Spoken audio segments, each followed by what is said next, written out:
अमरावती शहरातील तारखेडा परिसरात महानगरपालिकेच्या खुल्या जागेवर झालेल्या कथित बेकायदेशीर अतिक्रमणाविरोधात नागरिकांनी अधिकृत तक्रार दाखल केली आहे।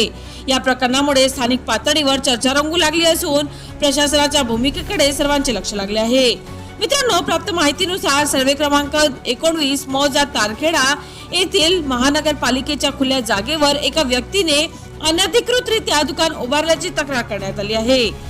तक्रारदार सलीम बेग, हाजी युसुफ बेग आणि उपअभियंता झोन क्रमांक 1 रामपुरी कॅम्प अमरावती महानगरपालिका यांच्याकडे लेखी निवेदन सादर केले आहे।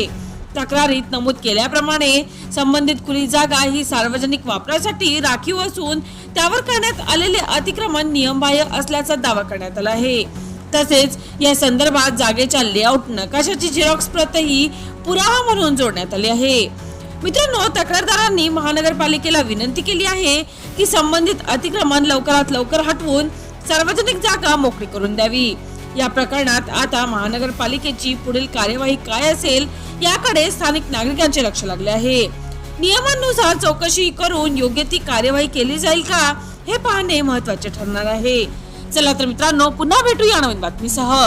तोपर्यंत पाहत रहा अमरावती सिटी न्यूज।